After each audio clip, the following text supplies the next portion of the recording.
Hello दोस्तों, नमस्कार। आपका अपना चैनल एडुप्ले विथ ऋषि में स्वागत है। दोस्तों, आप लोग कैसे हो?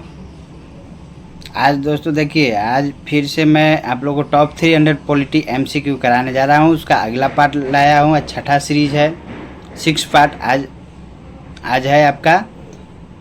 दोस्तों आज अगर आप पिछले 5 पार्ट नहीं देखे हैं तो आप टोटल पार्ट देख लीजिए दोस्तों। इससे बाहर एक भी क्वेश्चन नहीं होगा दोस्तों। ये पॉलिटी का टॉप 300 क्वेश्चन है। मैं डिस्क्रिप्शन में भी हर वीडियो का लिंक डाल दिया हूँ दोस्तों। आप वहाँ से भी आप सारा पार्ट देख सकते हैं। ठीक है, चलिए दोस्तों, तो स्टार्ट करते हैं, आगे बढ़ते हैं। और आगे बढ़ने से पहले आप लोग से एक रिक्वेस्ट होगा, प्लीज़ आप चैनल पर नए हैं तो चैनल को लाइक कीजिए, सब्सक्राइब कीजिए और ज़्यादा से ज़्यादा शेयर कीजिए दोस्तों। इसको शेयर कीजिए ताकि और लोगों को इस वीडियो का लाभ मिल सके। चलिए दोस्तों, तो आगे बढ़ते हैं बिना देर किए हुए। अगला क्वेश्चन क्या था, कहाँ तक हुआ था लास्ट क्लास में? लास्ट क्लास में हम लोग 56 क्वेश्चन तक किए थे। चलिए अब आगे बढ़ते हैं दोस्तों। देखिए अगला क्वेश्चन क्या है, कह रहा है कि भारतीय संविधान की कौन सी अनुसूची भाषाओं का उल्लेख करती है?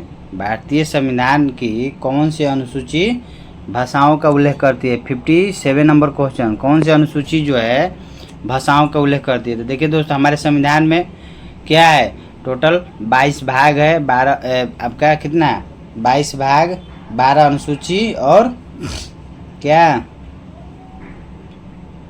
395 अनुच्छेद था। ठीक है, और अप्रॉक्स मान के चलिए 500 के आसपास अनुच्छेद हो गया है सब चीज़ मिला के। तो जो 12 अनुसूची है 22 भाग है, इतना बात याद रखिएगा। क्लियर? मूल संविधान में 8 ही अनुसूची था, फिर संशोधन करके बाद में जोड़ा गया। तो देखिए दोस्तों, तो जो अनुसूची 8 है हमारे संविधान के 8वीं अनुसूची में जो है भाषाओं का उल्लेख किया गया है। ठीक है, 8वीं अनुसूची में क्या है, भाषाओं का उल्लेख किया गया है। और जो 8वीं अनुसूची में और भाग 17, देखिए 8वीं अनुसूची और भाग 17 में क्या है, यानी भाषाओं से संबंधित उल्लेख है। क्लियर है? भाग कौन सा? 17, अनुसूची 8 और 343 से 351 अनुच्छेद जो है भारतीय संविधान के भाग 8 में अनुच्छेद 343 ले 351 के बीच में जो है भाषाओं से संबंधित है। ठीक ना? तो भारतीय संविधान के मूल संविधान में टोटल 14 भाषा था। याद रखिएगा, मूल संविधान में टोटल 14 भाषा था जो 8वीं अनुसूची में शामिल था। तो पहली बार 21वां संशोधन जब हुआ था 1967 में, देखिए याद रखिएगा 21वां संशोधन में आपका भाषा जो है सिंधी भाषा को जोड़ा गया था। ठीक ना? पहला बार भाषा, मूल संविधान में टोटल 14 भाषाएं थी और पहला जो भाषा जोड़ा गया था सिंधी जोड़ा गया था। याद रखिएगा कब? 21वां संविधान संशोधन। कौन संविधान संशोधन? 21वां संविधान संशोधन में किसको जोड़ा गया था? तो सिंधी को जोड़ा गया था। क्लियर है? इसके बाद 21वां के बाद 71वां संविधान संशोधन 1992 में, जब 71वां संविधान संशोधन 1992 में हुआ था तो 4 भाषा जोड़ा गया था, 3 भाषा जोड़ा गया था। कौन कौन? याद रखिएगा, नेपाली, कोंकणी और मणिपुरी। जब 21वां के बाद 71वां जो संविधान संशोधन हुआ था इसमें 3 भाषा जोड़ा गया था। कौन कौन? नमक, याद रखिएगा, नमक, न से नेपाली, म से मणिपुरी, क से कोंकणी। कोंकणी जो है यानी टोटल 3 भाषा जोड़ा गया था। कब? 71वां संविधान संशोधन 1992 में। देखिए मूल संविधान में 14 भाषा थी, 21वां संविधान संशोधन हुआ 1967 में तो 1 भाषा सिंधी को जोड़ा गया है। इसके बाद 71वां संविधान संशोधन हुआ कब? 1992 में, तो 3 भाषा जोड़ा गया था। उसको शॉर्टकट में याद रखिएगा, नमक, नमक, न से नेपाली, म से मणिपुरी, क से कोंकणी। ठीक है, तो टोटल 3 भाषा जोड़ा गया था। कब? 71वां संविधान संशोधन में। अब देखिए 21 71 जोड़िएगा तो कितना आएगा? 92, 92। तो 92वां संविधान संशोधन जब हुआ था, 92वां जो संविधान संशोधन हुआ था इसमें आपको 4 भाषा जोड़ा गया था। ठीक है, कौन भाषा जोड़ा गया था? 4 गो भाषा जोड़ा गया था। कब? जब 92वां संविधान संशोधन 2003 में जो हुआ था उसमें 4 भाषा जोड़ा गया था। शॉर्टकट याद करने का ये ट्रिक है, बोर्ड मास याद रखिएगा। बोर्ड मास, बोर्ड से बोड़ो, बोर्ड मास, बो से बोड़ो, डी से डोंगरी, ए में से मैथिली, ए से संथाली, याद रखिएगा। 4 गो भाषा जोड़ा गया था। कौन कौन? बोर्ड मास, BODMA, देखिए BO से बोड़ो, डी से डोंगरी, ए में से क्या चीज? मैथिली, ए से क्या चीज? एथले संथाली। ठीक है, तो टोटल कितने भाषा जोड़ा गया संशोधन करके? तो पहला संशोधन 21वां संशोधन में केवल सिंधी को जोड़ा गया। 71वां संविधान संशोधन में 3 भाषा, नमक, नेपाली, मणिपुरी, कोंकणी, 3 भाषा जोड़ा गया। और 92वां संविधान संशोधन में 4 भाषा जोड़ा गया था दोस्तों। ठीक है, ठीक है, कितना जोड़ा गया था? 4 भाषा। कौन कौन? बोडमास, बोड़ो, डोंगरी, डोगरी और मैथिली, संथाली, 4 भाषा जोड़ा गया। तो टोटल 8 भाषा जोड़ाया संशोधन करके। तो अब जो वर्तमान में जो है टोटल कितनी भाषाएं हैं हमारे संविधान में? तो 22 भाषाओं का उल्लेख किया गया है। किस अनुसूची में? 8वीं अनुसूची में। कौन सा भाग में? तो 17वां भाग है, भाग 17। ठीक है, तो याद है, क्लियर है यहाँ तक? तो देखिए, तो इसका आंसर क्या हो जाएगा? बी ऑप्शन हो जाएगा। मूल संविधान जो है भारतीय कौन सी अनुसूची में है? 8वीं अनुसूची में है। टोटल कितने अभी वर्तमान में? तो 22 भाषाओं का उल्लेख किया गया। मूल संविधान में 14 भाषाएं था। कब कब जोड़ा गया? तो 21वां संविधान संशोधन 1967 में जोड़ा गया सिंधी को। एक बाद 71वां संविधान संशोधन 1992 में जोड़ा गया 3 गो भाषा, नमक, नेपाली, कोंकणी और मणिपुरी। एक बाद 92वां संविधान संशोधन में 4 भाषा जोड़ा गया था, बोडमास, बोड़ो, डोंगरी, मैथिली, संथाली। क्लियर है? और जो 343 से 351 के बीच में जो है भाषाओं का उल्लेख किया गया है। ठीक ना?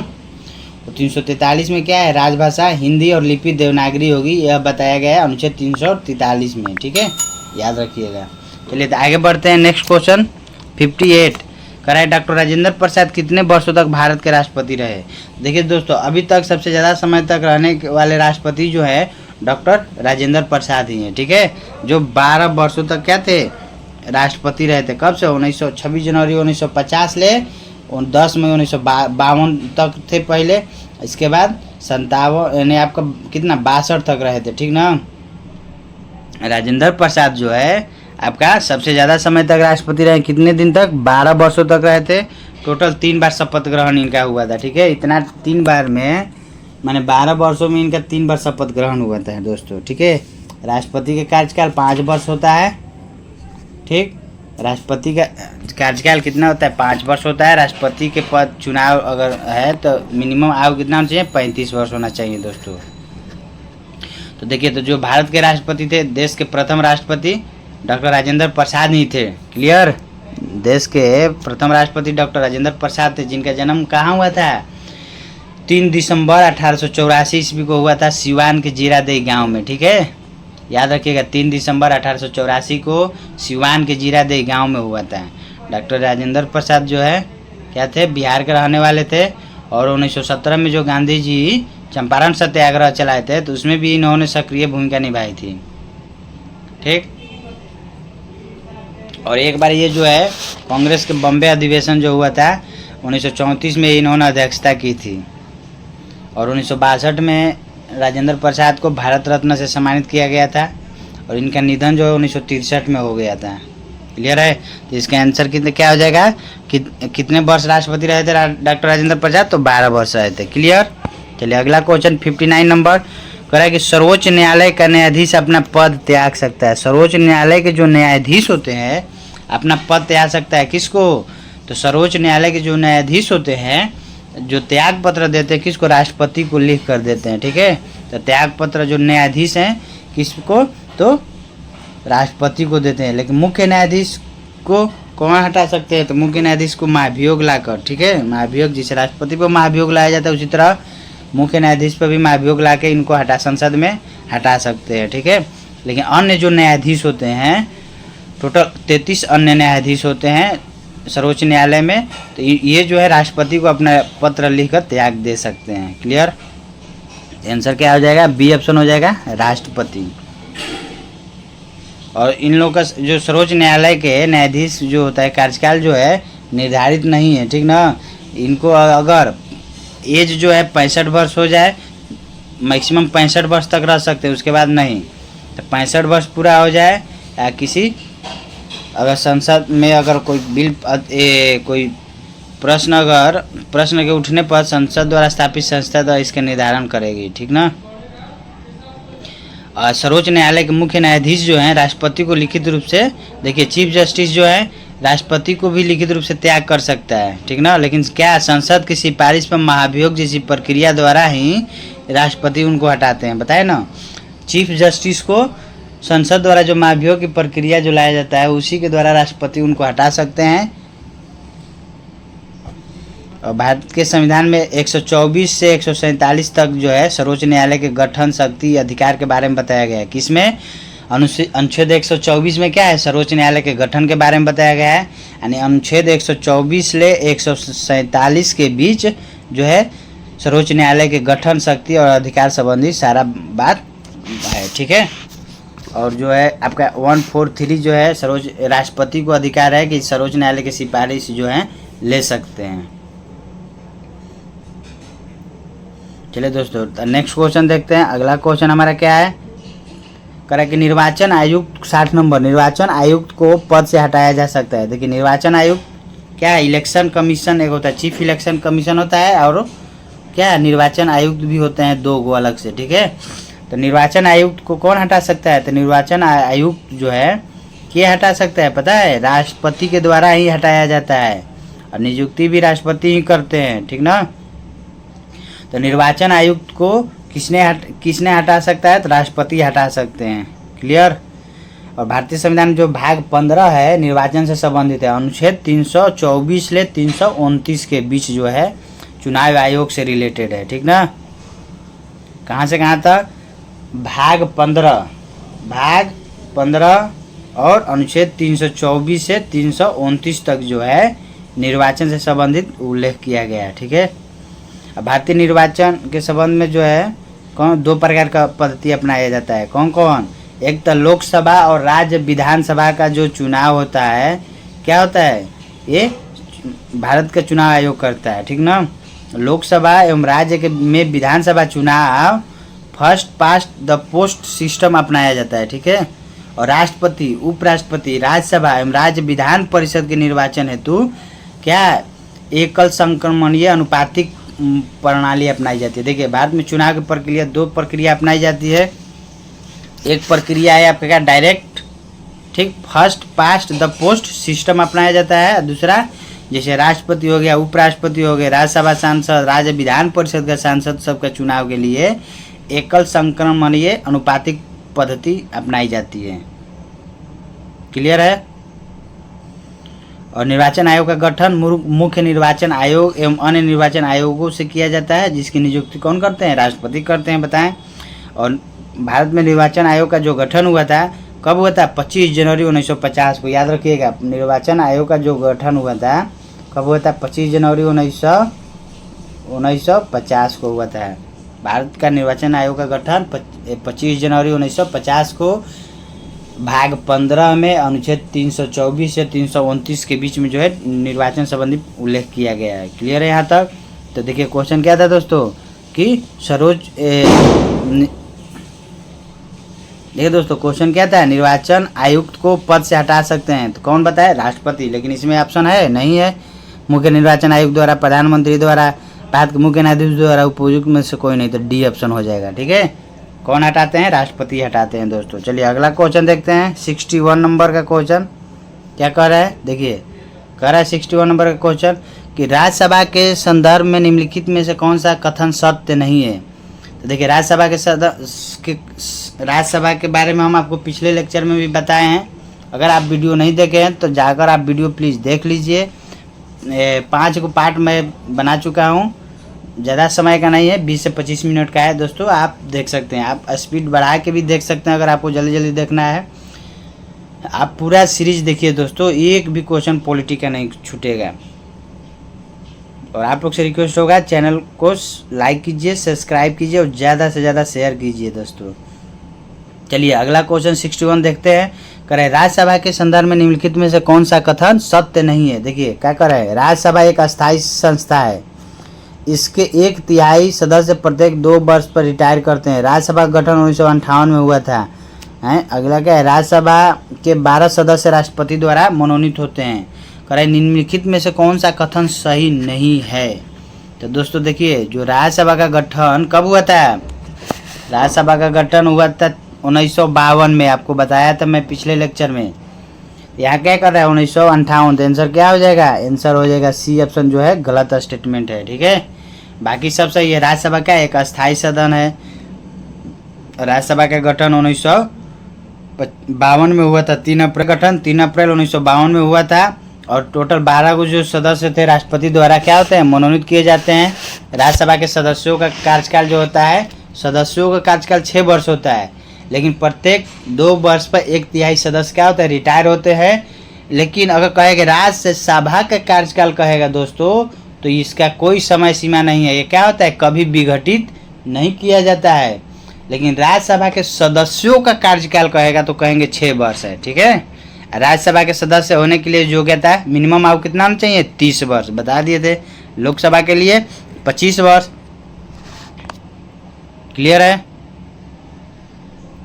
राज्यसभा क्या एक अस्थायी सदन है और इसके सदस्यों का कार्यकाल 6 वर्ष होता है। 1/3 सदस्य प्रत्येक 2 वर्ष के बाद क्या होता है, सेवानिवृत्त होते हैं।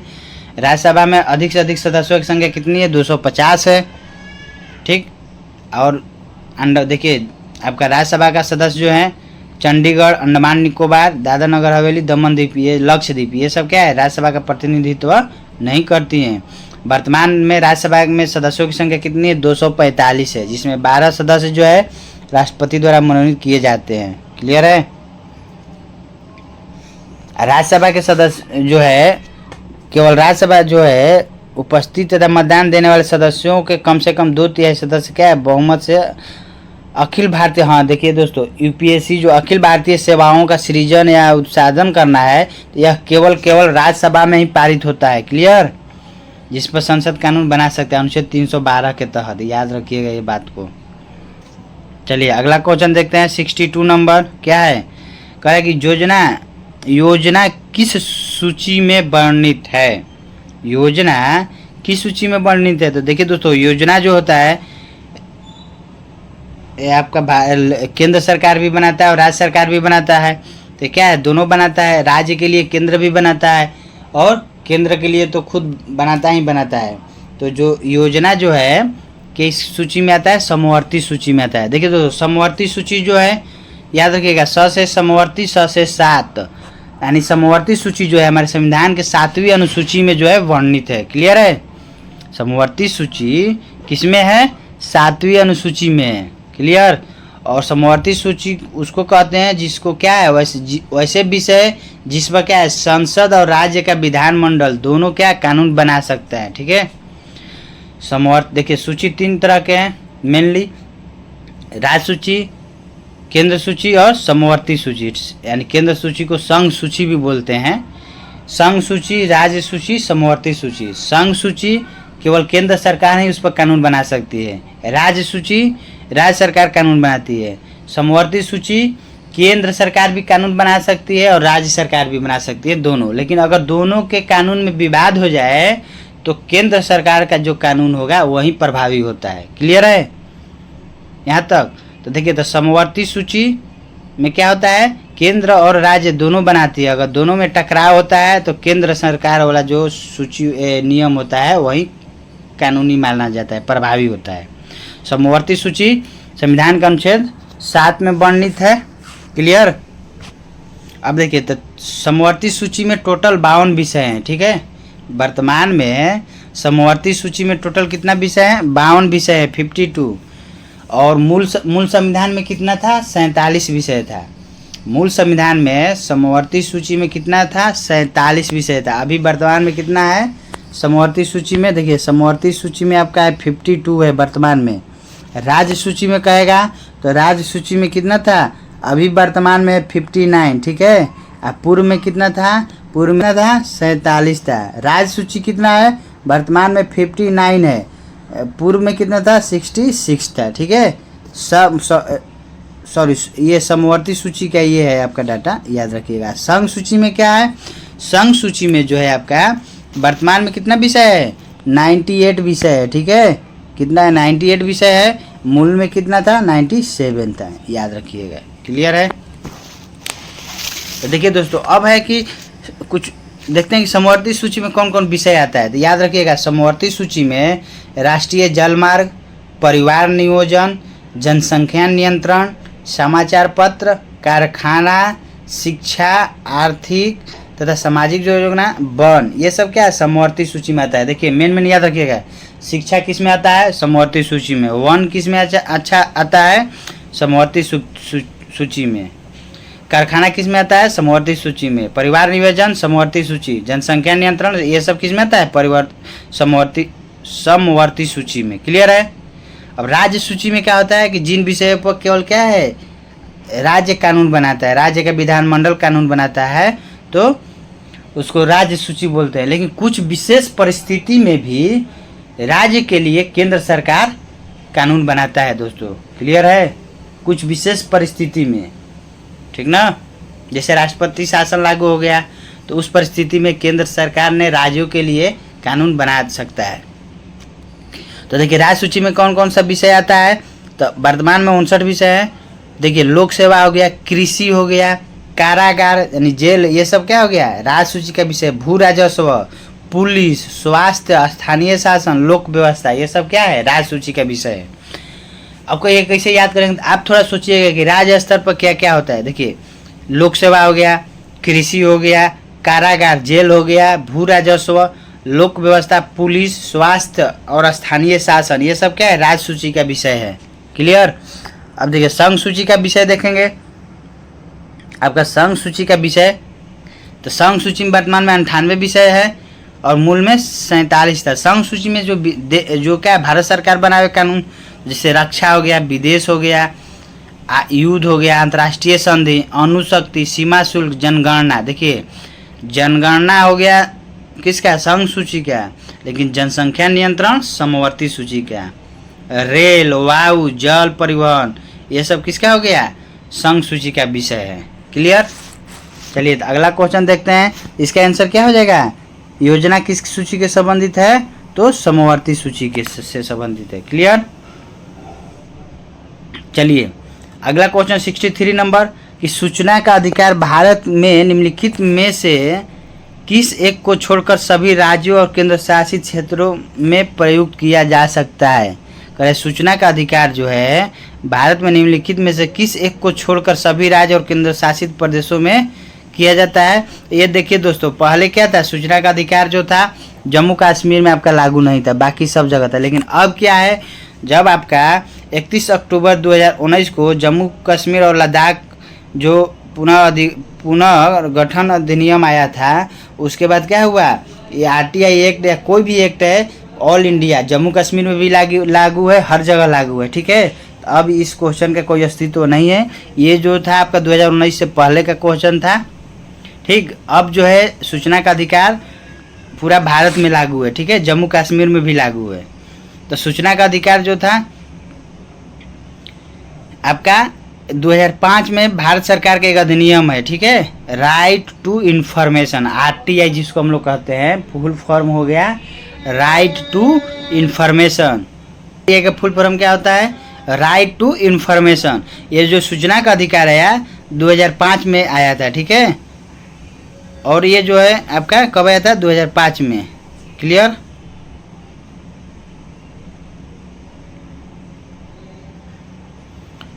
चलिए आगे देखते हैं नेक्स्ट क्वेश्चन क्या है। अगला क्वेश्चन देखिए, कह रहा है 64 नंबर देखते हैं दोस्तों। 64 नंबर क्वेश्चन क्या कर रहे हैं, देखिए कह रहा है कि भारत के दोनों लोकसभा और राज्यसभा में कोरम के लिए कुल सदस्यों के कौन सा अंश आवश्यक है। देखिए कोरम के लिए कितने सदस्यों का होना आवश्यक है दोस्तों, तो आपका कोरम जो होता है,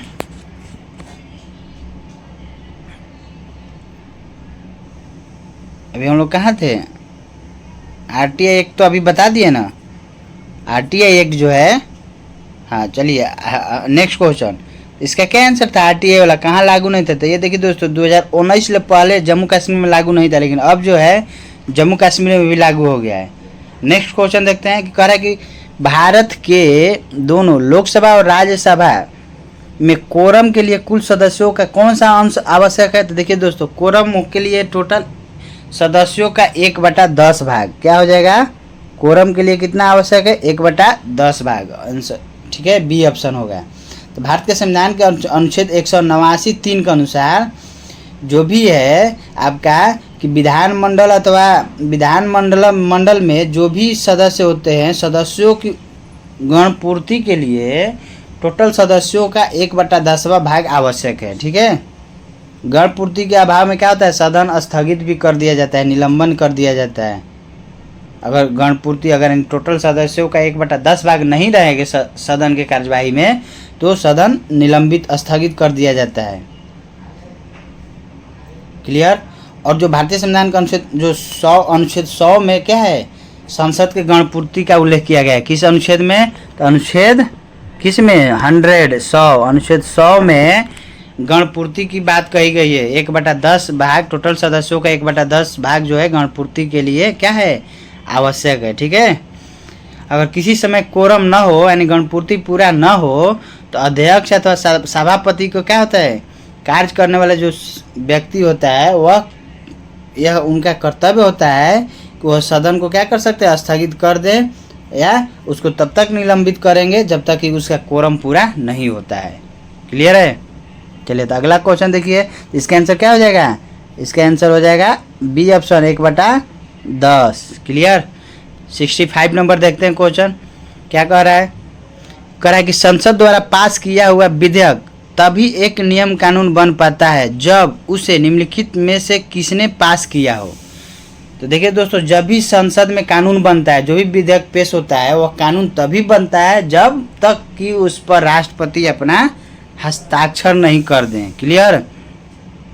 संसद में जो भी विधेयक पेश किया जाता है तो वह नियम कानून कब बनता है? जब राष्ट्रपति उस पर अपना हस्ताक्षर कर देते हैं तो वह क्या होता है? कानून बन जाता है, ठीक ना।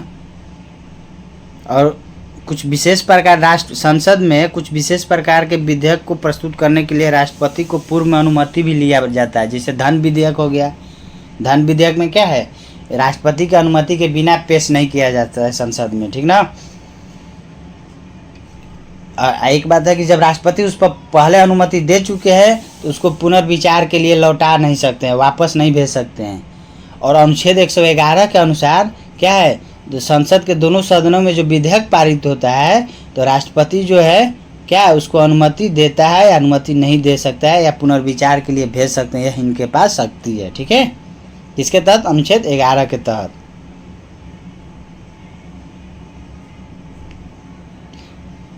अगर मान लीजिए एक बार पुनर्विचार के लिए राष्ट्रपति भेज दिए, अगर पुनः वह संसद द्वारा पास होके आ गया तो अब अगली बार जो है राष्ट्रपति उसको अनुमति देने के लिए क्या होते हैं? बाध्य होते हैं। इस बात को ध्यान रखिएगा। और अगर साधारण बताए थे, साधारण विधेयक में अगर दोनों सदन में मतभेद हो जाए, साधारण विधेयक को लेके अगर दोनों सदन में पास नहीं हो रहा है, किसी एक सदन में पास हो रहा है दूसरे में नहीं हो रहा है, तो उसको राष्ट्रपति जो है संयुक्त अधिवेशन की आहुति करते हैं। किसके तहत? अनुच्छेद 108 के तहत। और उसकी अध्यक्षता कौन करते हैं? तो लोकसभा का अध्यक्ष करते हैं। अभी तक 3 बार जो है संयुक्त अधिवेशन हो चुका है। क्लियर है? चलिए तो इसका आंसर क्या हो जाएगा दोस्तों? देखिए इसका आंसर आपका राष्ट्रपति जब तक साइन नहीं करेंगे तब तक कोई कानून नहीं बनेगा। क्लियर?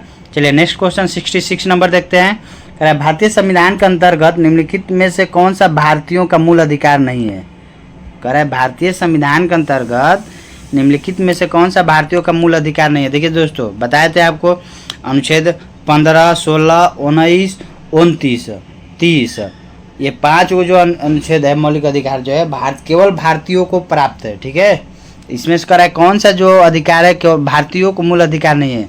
कानून के समक्ष समानता, अपना शिक्षण संस्थान बनाने पर प्रतिबंध, धर्म की स्वतंत्रता, भाषण देने की स्वतंत्रता। दोस्तों जो आपका क्या है, हम बताए थे कि आप जो है अपना शिक्षण संस्था बना सकते हैं, ठीक ना। आप शिक्षण संस्था खोल सकते हैं, इसकी पूर्ण स्वतंत्रता है आपको। तो ये जो है कह रहा है प्रतिबंध, यही क्या हो जाएगा आपका आंसर, बी ऑप्शन क्या हो जाएगा, आंसर हो जाएगा। प्रतिबंध थोड़े, आप शिक्षण संस्थान खोल सकते हैं, कोई दिक्कत नहीं है। अनुच्छेद 14 में क्या बताया गया है, देखिए अनुच्छेद 14 में बताया गया आपका विधि के समक्ष समानता का अधिकार दिया गया है, ठीक है। देखिए याद रखिएगा, अनुच्छेद 14 विधि के समक्ष समानता का अधिकार है। अनुच्छेद 25 में क्या है, सभी व्यक्तियों का अंतःकरण धर्म को अबाध रूप से मानने, आचरण करने, प्रचार प्रसार करने का भी अधिकार है, ठीक है। मूल अधिकार जो है कहाँ से लिया गया था, संयुक्त अमेरिका से बताए थे। भाग 3 में अनुच्छेद 12 से 35 तक जो है मूल अधिकारों का उल्लेख है। देखिए समानता का अधिकार अनुच्छेद 14 से 18 के बीच में, ठीक है, याद रखिएगा। समानता का अधिकार क्या है, अनुच्छेद 14 से 18। अनुच्छेद 17 क्या है, अस्पृश्यता है ना जी, छुआछूत का अंत, अनुच्छेद 17 में, ठीक। तो 14 से 18 में क्या है, समानता का अधिकार है। स्वतंत्रता का अधिकार 19 से 22 में है, ठीक है। बताए थे आप लोग को 19 में 6 प्रकार की स्वतंत्रता के बारे में बताया गया है। और 23-24 क्या है, शोषण के विरुद्ध अधिकार है। 23 में क्या है, बलात्श्रम और दुर्व्यापार का है अधिकार। अनुच्छेद 24 में क्या है, 14 वर्ष से कम आयु के बच्चे को कारखानों में काम नहीं कराना है या किसी भी माने हानिकारक कार्य नहीं कराना है, अनुच्छेद 24 में। तो देखिए समानता का अधिकार अनुच्छेद 14 से अनुच्छेद 18 तक है। स्वतंत्रता का अधिकार अनुच्छेद 19 से 22 तक है। शोषण के विरुद्ध अधिकार अनुच्छेद 23 से 24, ठीक है। और धर्म की स्वतंत्रता का अधिकार किसमें है, तो अनुच्छेद 25 से 28 तक है। संस्कृति और शिक्षा संबंधी अधिकार किसमें है, अनुच्छेद 29 से 30 के बीच में। संवैधानिक उपचारों का अधिकार दोस्तों किसमें है, संवैधानिक उपचारों का अधिकार आपको अनुच्छेद 32 में बताया ना। भीमराव अंबेडकर ने अनुच्छेद 32 को संविधान के आत्मा कहे हैं, ठीक है। संवैधानिक उपचारों का अधिकार किसमें है, अनुच्छेद 32 में, क्लियर। तो इसका आंसर क्या हो जाएगा, तो अपना शिक्षण संस्थान बनाने पर प्रतिबंध। ऐसा थोड़े हम अपने धर्म के प्रचार प्रसार के लिए अपना शिक्षण संस्थान भी क्या है खोल सकते हैं, लेकिन धर्म के उसमें धार्मिक शिक्षा नहीं दे सकते हैं, क्लियर। चलिए अगला क्वेश्चन देखते हैं। 7 नंबर कह रहा भारतीय संविधान में प्रारंभ में मौलिक कर्तव्यों का प्रावधान नहीं था। सही बात है। संविधान संशोधन द्वारा संविधान के किस भाग में इसका समावेश किया गया, आपको बताए थे। मौलिक कर्तव्य जो है हमारे संविधान का मूल अंग नहीं था। इसको स्वर्ण सिंह समिति के सिफारिश पर 42वां संविधान संशोधन 1976 द्वारा क्या किया गया, संविधान के भाग 4A में अनुच्छेद 51 के ए में क्या किया गया, मौलिक कर्तव्य को जोड़ा गया था। क्लियर है। कब जोड़ा गया, 42वां संविधान संशोधन 1976 में स्वर्ण सिंह समिति के सिफारिश पर भाग 4A अनुच्छेद 51A या 51 क कहिए, टोटल 10 मौलिक कर्तव्य जो है जोड़ा गया। ये मौलिक कर्तव्य जो है कहाँ से लिया गया, सोवियत संघ रूस से लिया गया। और बाद में 86वां संविधान संशोधन 2002 में एक और मौलिक कर्तव्य जोड़ा गया, जो अब वर्तमान में टोटल कितना मौलिक कर्तव्य हो गया है, तो वर्तमान में टोटल 11 मौलिक कर्तव्य है। क्लियर है। वर्तमान में 11 मौलिक कर्तव्य है। कब जोड़ा गया, 11वां मौलिक कर्तव्य 86वां संविधान संशोधन 2002 में, जो शिक्षा से संबंधित है। क्लियर है। यानी मूल संविधान में मौलिक कर्तव्य नहीं था, रूस से लिया गया। 42वां संविधान संशोधन 1976 में जोड़ा गया। स्वर्ण सिंह समिति के सिफारिश पर भाग 4 के ए में जोड़ा गया, अनुच्छेद 51 के ए में जोड़ा गया। क्लियर है। और मौलिक कर्तव्य जो है नागरिकों को उत्तरदायित्व तो बतलाता है, ठीक है। और मौलिक कर्तव्य का पालन करने के लिए कोई बाध्यता नहीं है, ठीक है, लेकिन मौलिक अधिकार का बाध्यता है, मौलिक कर्तव्यों का नहीं है। क्लियर। तो क्या हो जाएगा इसका आंसर, इसका आंसर आपका हो जाएगा कितना, भाग 4A में। क्लियर। अगला क्वेश्चन क्या कर रहा है, लोकसभा का अध्यक्ष अपना त्याग पत्र किसे संबोधित करता है, तो लोकसभा का अध्यक्ष जो है उपाध्यक्ष को देता है। उपाध्यक्ष किसको देगा, लोकसभा के अध्यक्ष को देगा। क्लियर है। और संविधान का अनुच्छेद 43 में लोकसभा का अध्यक्ष एवं उपाध्यक्ष के पदों का उल्लेख किया गया है। किसमें? तो इसका आंसर क्या हो जाएगा? D option. यानी लोकसभा का जो स्पीकर होता है उपाध्यक्ष यानी अध्यक्ष जो होता है उपाध्यक्ष को देकर अपना त्याग पत्र देता है और उपाध्यक्ष जो है अध्यक्ष को देकर त्याग पत्र देता है। और अनुच्छेद 93 में आपका लोकसभा का उपाध्यक्ष और अध्यक्ष के पदों का प्रावधान है। ठीक, लोकसभा का उपाध्यक्ष जो है लोकसभा के अध्यक्ष को अपना त्याग पत्र देता है। क्लियर है? और लोकसभा का प्रथम अध्यक्ष कौन थे? तो जीवी मावलंकर। या प्रथम अध्यक्ष कौन थे? तो जीवी मावलंकर थे। ठीक है,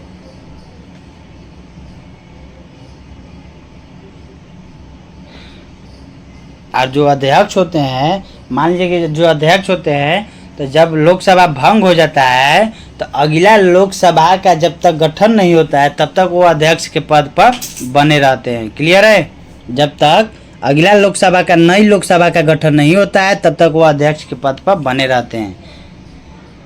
और लोकसभा के अध्यक्ष के अंतर्गत ही जो भी लोकसभा का सचिवालय है कार्य करता है। ठीक है, लोकसभा सचिवालय जो है लोकसभा के अध्यक्ष के अंदर में ही क्या करता है? कार्य करता है। और 98 में अनुच्छेद 98 में जो है लोकसभा के सचिवालय का उल्लेख किया गया है। अनुच्छेद 93 में क्या है कि लोकसभा के अध्यक्ष और उपाध्यक्ष का प्रावधान है। क्लियर? और अनुच्छेद 98 में क्या है? लोकसभा सचिवालय का उल्लेख किया गया है। ठीक ना? और लोकसभा के अध्यक्ष के द्वारा ही लोकसभा के महासचिव की नियुक्ति किया जाता है। लोक सचिव जो है लोकसभा के महासचिव की नियुक्ति कौन करते हैं? लोकसभा के अध्यक्ष करते हैं। क्लियर है? चलिए दोस्तों, तो इसका आंसर क्या हो जाएगा? आपका क्या हो जाएगा? उपाध्यक्ष। क्लियर? तो देखिए दोस्तों, चलिए आज यहीं तक रखते हैं, फिर मिलते हैं आपको नेक्स्ट वीडियो में। और आप लोग से रिक्वेस्ट होगा, प्लीज़ आप लोग चैनल पर हैं नए हैं तो चैनल को लाइक कीजिए, सब्सक्राइब कीजिए और ज़्यादा से ज़्यादा शेयर कीजिए दोस्तों। और आप टेलीग्राम ग्रुप में भी जुड़ जाइए, वहाँ पर आपको अपडेट मिलते रहेगा।